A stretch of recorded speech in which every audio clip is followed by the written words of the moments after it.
आज के इस वीडियो में हम पढ़ेंगे अज्ञातवास। इसका पार्ट 1 हमने पढ़ लिया, पार्ट 2 शुरू करते हैं। इस योजना के अनुसार राजा सुशर्मा ने दक्षिण की ओर से मत्स्य देश पर आक्रमण कर दिया। मत्स्य देश की दक्षिणी हिस्से पर त्रिगर्तराज की सेना छा गई और गायों के झुंड सुशर्मा की सेना के कब्जे में आ गए। कंक ने विराट को सांत्वना देते हुए कहा, राजन चिंता न करें, मैं भी अस्त्र से विद्या सीखा हुआ हूँ।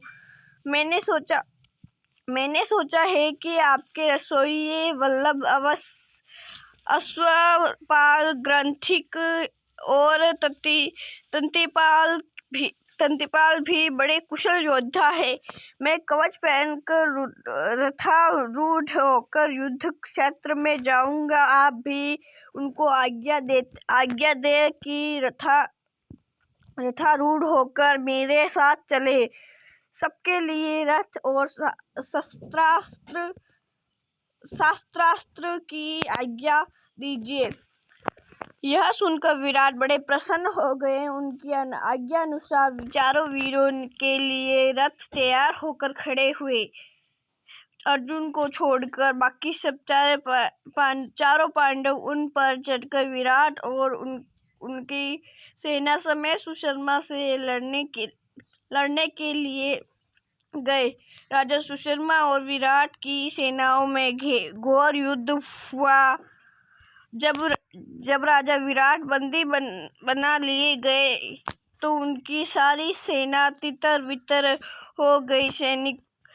सैनिक भागने लगे। यह हाल देखकर युधिष्ठिर भीमसेन से बोले, भीम, विराट को भी छुड़ा लाना होगा और सुशर्मा को दर्पचूर करना होगा। यदि तुम सदा की भांति सिंह की सी गर्जन करने लग जाओगे तो शत्रु तुम्हें तुरंत पहचान लेंगे। इसलिए सामान्य लोगों की भांति रथ पर बैठकर और धनुष बाण के सहारे लड़ना ठीक होगा। आज्ञा मानकर भीमसेन रथ पर से ही सुशर्मा की सेना पर आक्रमण बाणों की बौछार करने लगा। थोड़ी देर में ही लड़ाई के बाद भीम ने विराट को छुड़ा लिया और सुशर्मा को कैद कर लिया। सुशर्मा की पराजय की खबर जब विराट के नगर में पहुंची तो नगर वालों ने नगर को खूब सजाकर आनंद मनाया और विजयी राजा विराट के स्वागत के लिए शहर के बाहर चल पड़े। इधर नगर के लोग विजय की खुशियां मना रहे थे और राजा की बाट जोह रहे थे।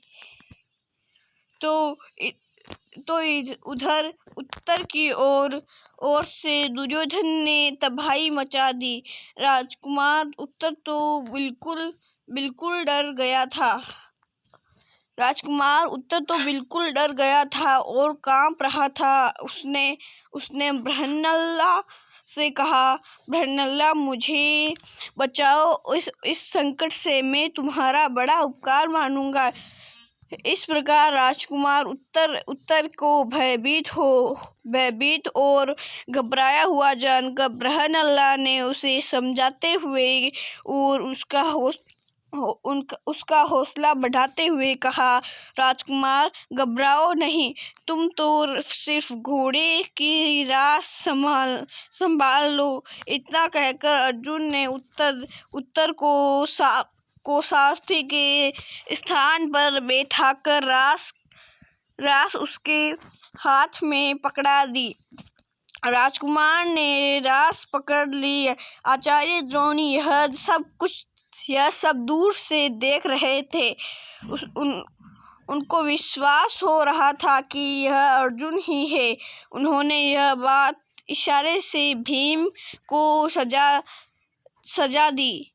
यह चर्चा सुनकर दुर्योधन कर्ण से बोला, हमें इस बात इस बात से क्या मतलब कि यह औरत से के भेष में कौन है? मान ले कि यह अर्जुन है, फिर भी हमारा तो उससे काम नहीं बनता है। शर्त के अनुसार उन्हें और 12 वर्ष का वनवास भुगतना पड़ेगा। अर्जुन के कौरव सेना के सामने रथ ला खड़ा किया। उसने गांडीव संभाल लिया और उस पर डोरी चढ़ाकर 3 बार जोर से टंकार की।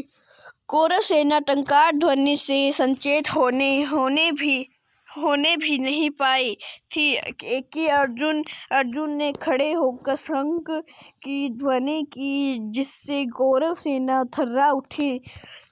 उसमें खलबली मच गई थी और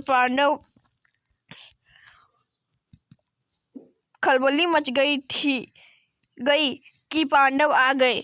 उम्मीद करते हैं आपको ये वीडियो अच्छी लगी। वीडियो को लाइक शेयर सब्सक्राइब कर देना। मिलता है अगले वीडियो में। Thanks for watching. धन्यवाद।